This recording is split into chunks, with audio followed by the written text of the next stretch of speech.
Hey folks, in this episode I'm going to show you how to make this sound reactive audio visualizer using geometry nodes in Blender, and I'll take you through the process step by step. So without further ado, let's get to it. So open up Blender, we're going to go to Edit, Preferences, and then under Add-ons we're going to search for Node and then enable the node wrangler here. Once you've enabled that, we're going to click this button and click Save Preferences, and that will ensure the node wrangler loads every time we load Blender. I'll then close this window. I'm going to navigate to my output tab over here. I'm going to change the frame rate from 24 FPS to 30 frames per second. I'll also enable render region. I'll then navigate to my render settings over here. I'm going to change my render engine from Eevee to Cycles, and I'm going to change my device type from CPU to GPU. While I'm here, I'm going to enable viewport denoising.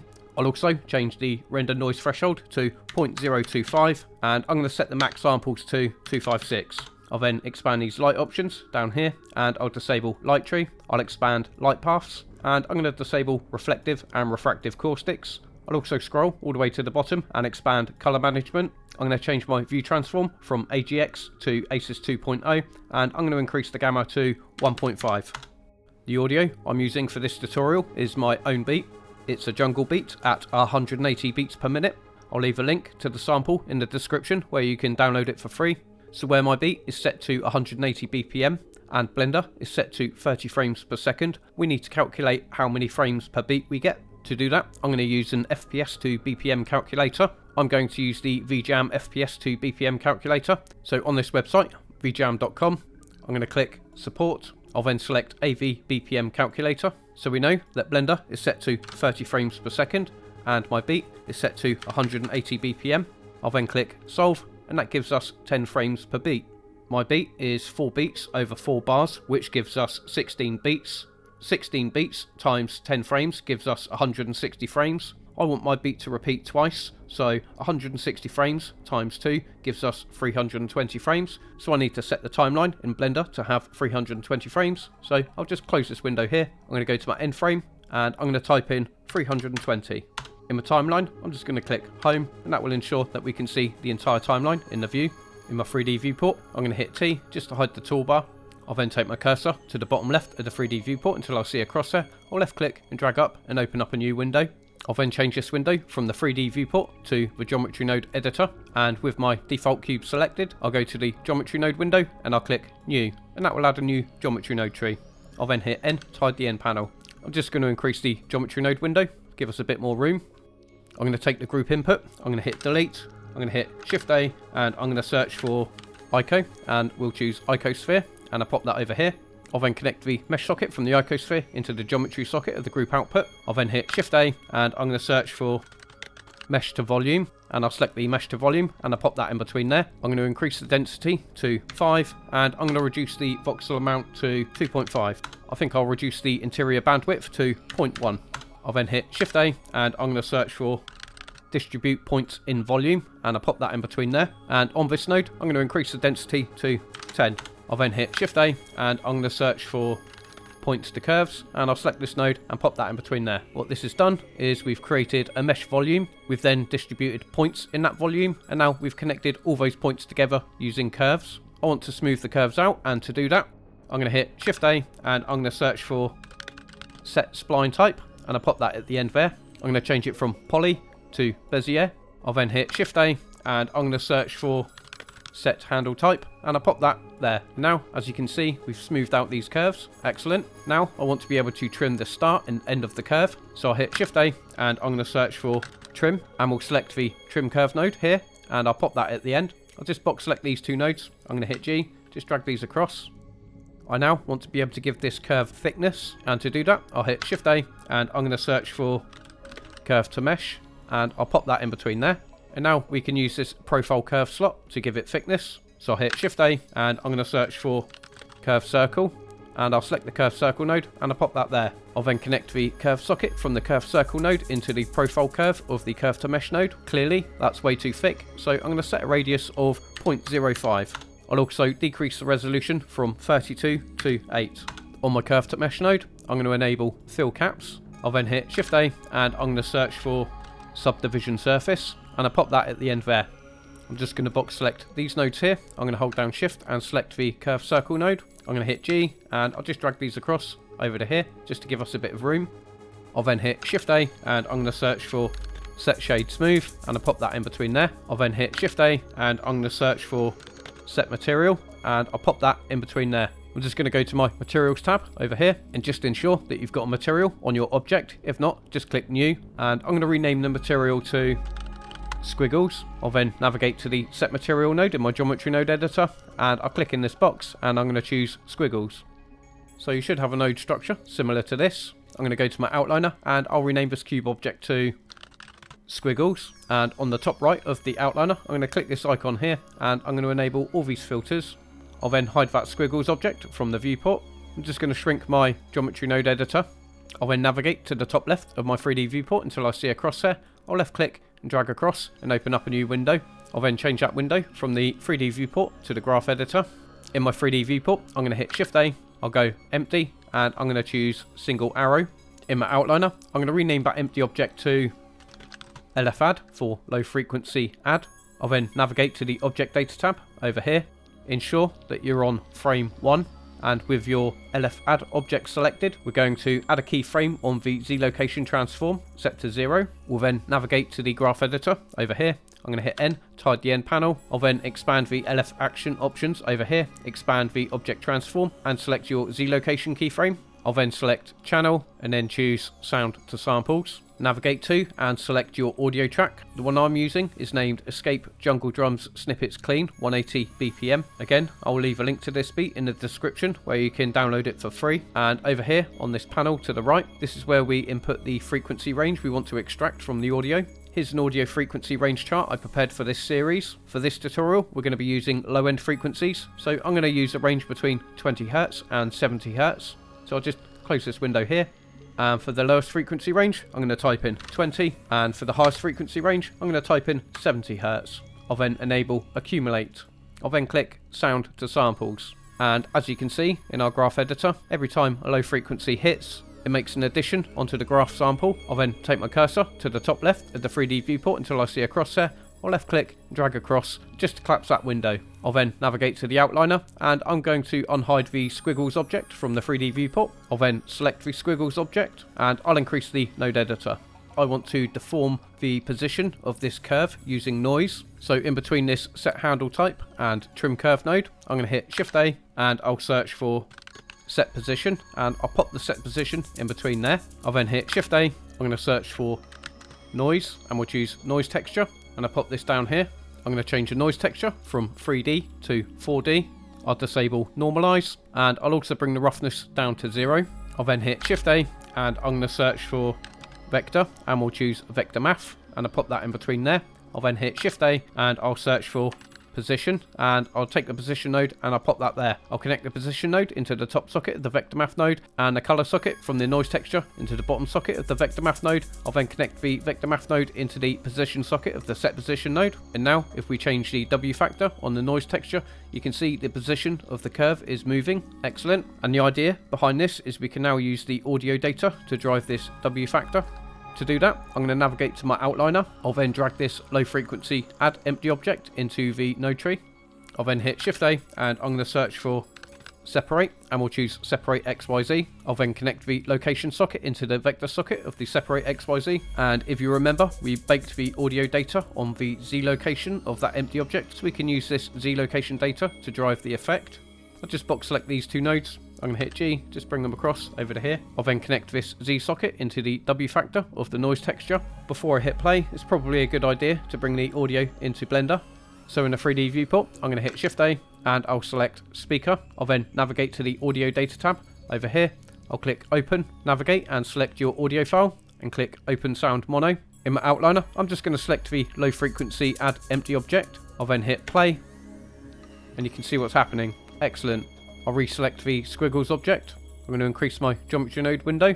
We can control the strength of this low frequency add function here by adding a math node in between. So I'm going to hit Shift A and I'm going to search for maths and we'll choose maths and I'll pop that in between there. I'll then change it from add to multiply. I can adjust the value on this multiply node to determine the strength of the warp factor. So for example, if I set this to 0.1 and if I were to hit play, you can see that the morphing is small.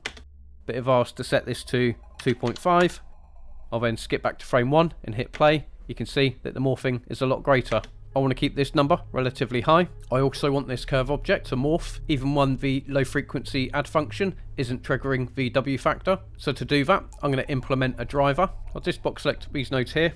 I'm going to hit G, bring these across over to here. I'll then hold down Control, right click and drag through this noodle and disconnect that from the W factor. So I hit Shift A and I'm going to search for value and I'll choose a constant value and I'll pop that in between there. In the value field, I'm going to type in hash frame divide by 250. I'll then connect that value socket into the vector socket of the noise texture node. If I hit play, you can see that this is morphing on its own. So now we just need to mix that in with the low frequency add function. So I'm going to take this math node here, I'm going to hit Shift D to duplicate and I'll pop that in between there. I'll then change it from multiply to add and I'll connect this multiply node from the low frequency add function into the bottom socket of the add node. And now if I hit play, you should see that it's morphing, but it's also being triggered by the beat. Excellent. Maybe I'll just drag this value node over to here. I'm going to hit F to add a frame, and I'm going to rename the frame to hash frame divide by 250. And that's just in case the system breaks, we know where the starting point is. Obviously, we can adjust this number here. So if you wanted your morphing to halve in speed, we'd double this number. So I'll type in 500, for example. I'll just skip back to frame 1. I'll hit play, and you can see it's a lot slower. But I think 250 is a good starting point. I'll just quickly neaten these nodes up a bit.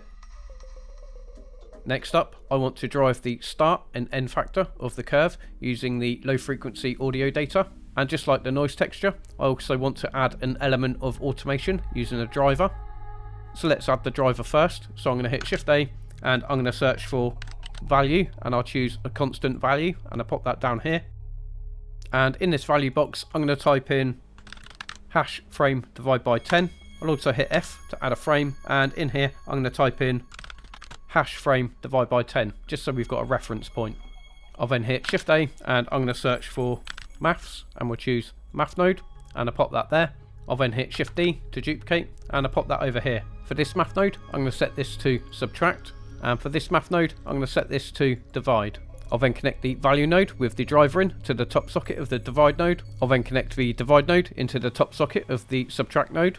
I'll also connect the value socket from the divide node into the end socket of the trim curve. I'll then connect the value socket from the subtract node into the start socket of the trim curve. Just as a starting point on the subtract node, I'm going to set the value to 0.075. I'll then skip to the last frame on my timeline. Maybe I'll increase the 3D viewport here. And I'm going to set this divide node to 100, just for now.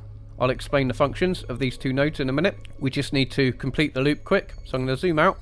I'm going to take this driver here and drag this over to here. I'll then take this math node set to divide. I'm going to hit Shift D to duplicate and I'll pop that in between the driver and the divide node. I'll then change it from divide to add. I'll then box select these two nodes here. I'm going to hit Control Shift D and that will duplicate the nodes whilst maintaining a connection to the previous node, and I'll pop that down there. I'll then connect this multiply node into the bottom socket of this add node and I'm going to set the value to 5.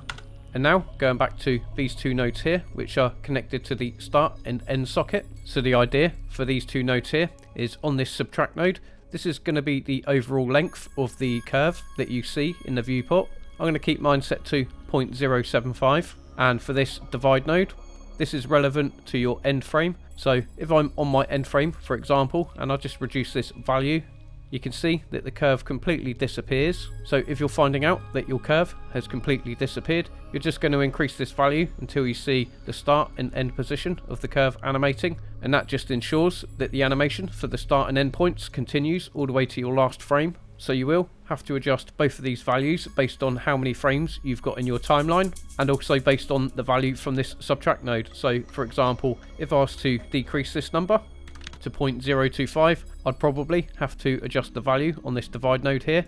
And if I was to increase this to, let's say, 0.125, again, I'd have to adjust the values on this divide node here. And when you make the adjustments on these two nodes, just ensure that you're on your last frame. So I'm going to set the value on my subtract node to 0.075, and I'll also change the value on the divide node to, let's say, 75. So I think I'll select this subtract node here. I'll just hit G, bring this down a bit.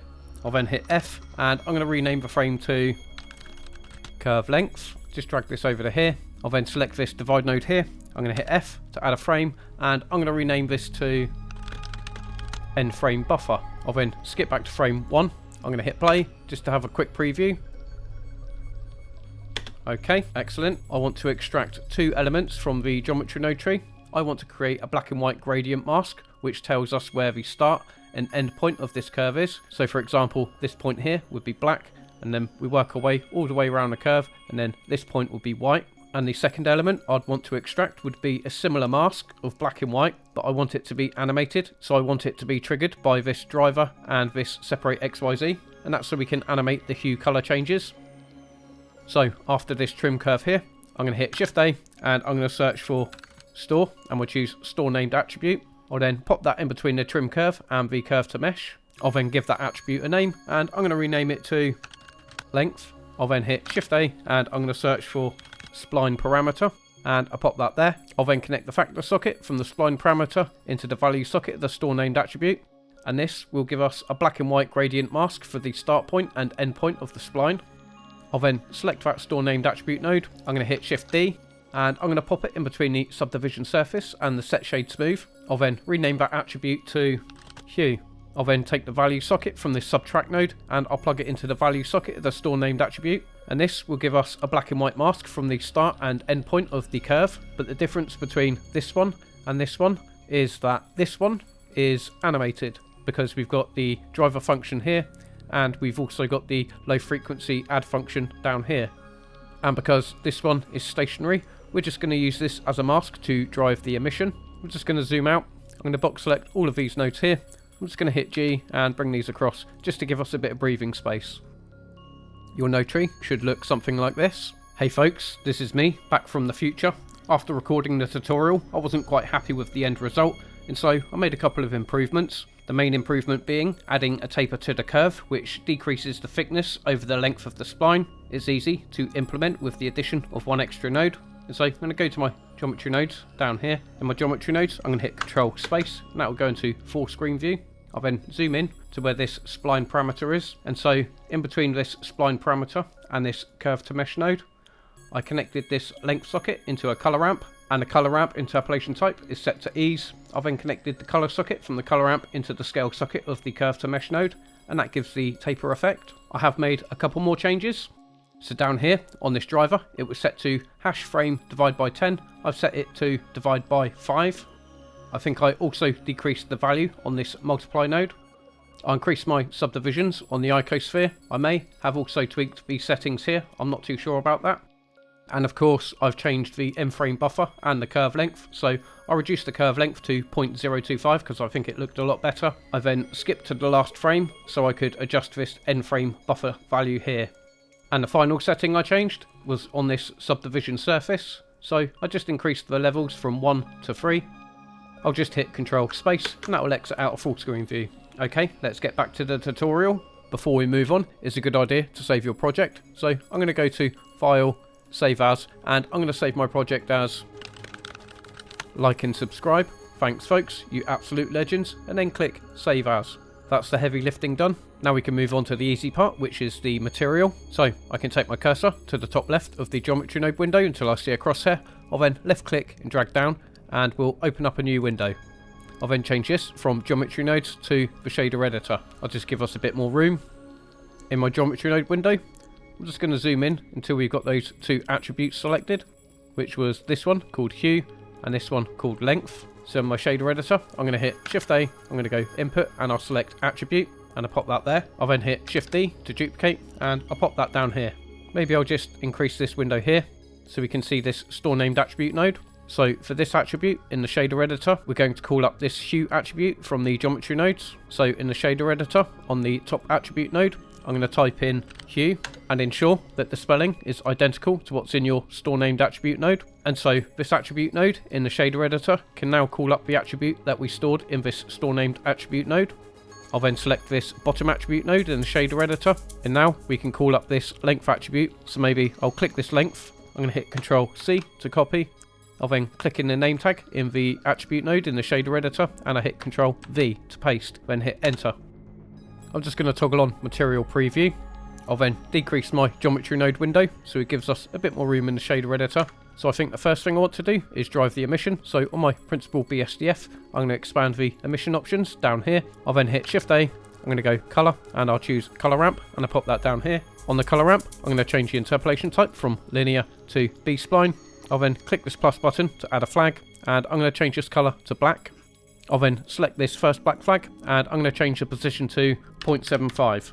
I'll then connect the color socket from this attribute node into the factor of the color ramp, and I'll connect the color socket from the color ramp into the strength socket of the principal BSDF. I'm going to navigate to the top right of my 3D viewport. I'm going to click this arrow here, and I'm going to enable scene lights and scene world. I'll then go to my world settings over here, and I'll reduce the strength of my world to 0. I'll also select the light in my outliner, and I'm going to hit delete. I'll then reselect the squiggle object. In my shader editor, I'm going to hit Shift A, and I'm going to search for math, and I'll add a maths node, and I'll pop that in between there. I'm going to change it from add to multiply, and I'm going to increase the strength to, let's say, 100. And this would be the strength of our emission. In fact, maybe I can toggle on rendered view. Instead of having the emission as a solid color, I want to mix a bit of Fresnel in with that. So I'll hit Shift A, I'm going to go input, and I'm going to select layer weight, and I'll pop that down here. I'm going to take this multiply node, I'm going to hit Shift D to duplicate, and I'll pop it in between there. I'll then connect the facing socket from the layer weight into the bottom socket of the multiply node, and maybe I can set the blend to 0.75. On the principal BSDF, I'm going to set the metallic to 0.5, and I'm going to set the roughness to 0.124. I'll then hit Shift A, I'm going to go color, and I'll select color ramp, and I'll pop that there. I'll then connect the color socket from this attribute node into the factor of the color ramp. I'll select this first black flag, and I'm going to change the position to 0.25. I'll select this white flag, I'm going to click the plus button. I'll select the white flag again, I'll click the plus button, and maybe I'll click the plus button one more time. For this black flag, I'm going to set this to white. For this next flag, I'm going to set this to yellow. For this flag, I'm going to set this to orange, and for this flag, I'm going to set this to a cherry red, maybe something around the magenta colour. And finally, for this last flag, I'm going to set this to blue. And for this colour ramp, I'm going to change the interpolation type from linear to ease, and maybe I'm going to space these out a bit better. I'll then connect the colour socket from this colour ramp into the base colour of the principal BSDF, and I'll also connect it to the colour of the emission on the principal BSDF. I'll then hold down Shift, right click and drag, and that will add a reroute node. I'll just hit G, bring this over to here. I'll then hit Shift A, I'm going to go colour, and I'll choose hue saturation value, and I'll pop that there. I'll then change the hue to 0. I'll then hit Shift D to duplicate, and I'll pop that in between there. We can now drive this hue factor with the hue attribute, which we saved from the geometry nodes. So I'm going to take the factor from this hue attribute and connect it to the hue socket of the hue saturation value node. I'll just toggle on material preview. I'll then click this arrow, and I'm going to disable scene world. And if I was to hit play, you should see that the hue changes gradually, but we want to increase the rate of change. And to do that, we'll add a math node. So I'll hit Shift A, and I'll search for math, and we'll choose maths, and I'll pop that in between there. I'll then change it from add to multiply, and I'm going to multiply that value by 10. And now, if I hit play, you should see that the hue changes a lot faster, and it changes in time with the music. Excellent. I'm just going to toggle on rendered view. I think maybe the emission is a bit strong. So down here on this multiply node, which is coming out of this color ramp, I'm going to reduce this value to 25 watts. I now increase my 3D viewport. I'm going to hit numpad 1, numpad period. I'll then hit Control Alt numpad 0, and that will align my camera to the 3D viewport. I'll then select my camera. I'm going to go to my Object Data tab. Over here, I'm going to set the X location to 0. I'm going to set the Y location to -4, and I'll set the Z location to 0. Ensure that your X rotation is set to 90 degrees. In fact, maybe I can bring my camera back on the Y axis to -5 meters. I'll just enable material preview quick. I'll then scrub my timeline just to ensure everything is in frame. Maybe I can bring my camera back a bit more, so maybe I'll set it to -6 meters. I'll then scrub my timeline. Okay, everything seems to be in frame there. I think I want my animation to be in vertical format, so I'm going to navigate to my output tab over here, and I'm going to change the resolution to 1080 by 1920. Again, I'm going to scrub my timeline just to make sure everything's in frame. I'm just going to select a random frame. I'm just going to hit F12 to render out a test frame. Okay, not looking too bad. So I'll just hit escape. I'll then go to my compositing tab over here. I'm going to click new. I'll then select this view tab over here. Just ensure that you've got backdrop enabled. I'm going to decrease the timeline. I'll then click fit. I'm going to zoom in. I'll hit Shift A. I'm going to go filter, and I'll choose glare, and I'll pop that in between there. I'm going to change it from streaks to bloom. I'm going to change the size to 0.25, and maybe I can reduce the strength to 0.5. I'll just go back to my layout tab. up here. I'll then toggle on rendered view, and next to the render toggle over here, I'm going to click this arrow and I'm going to enable the compositor for the camera view. I'll then scrub my timeline to a random frame, maybe something around there. I'll then hit F12 to render out a test frame.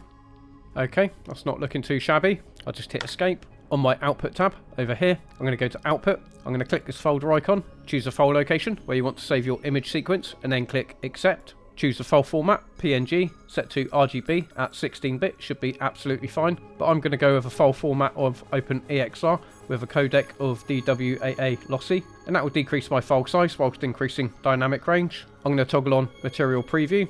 I'm going to hit Ctrl S to save the project. I'll then toggle on solid view, and then it's simply a case of hitting Ctrl F12, and that will render out your image sequence. You'd then bring that image sequence and the audio into a video editor of your choice. I use DaVinci Resolve, but just ensure that your video editor is set to 30 frames per second, and that will ensure that the audio is synchronized with the visuals, and then render it out as an MPEG-4. Join me on Patreon as a free member, and you'll have access to this file alongside other Blender files from previous tutorials. That's the tutorial in a nutshell. I hope you found this useful. If you did, please click like and subscribe. It really helps my channel. Have a great day, level up, and thanks for watching.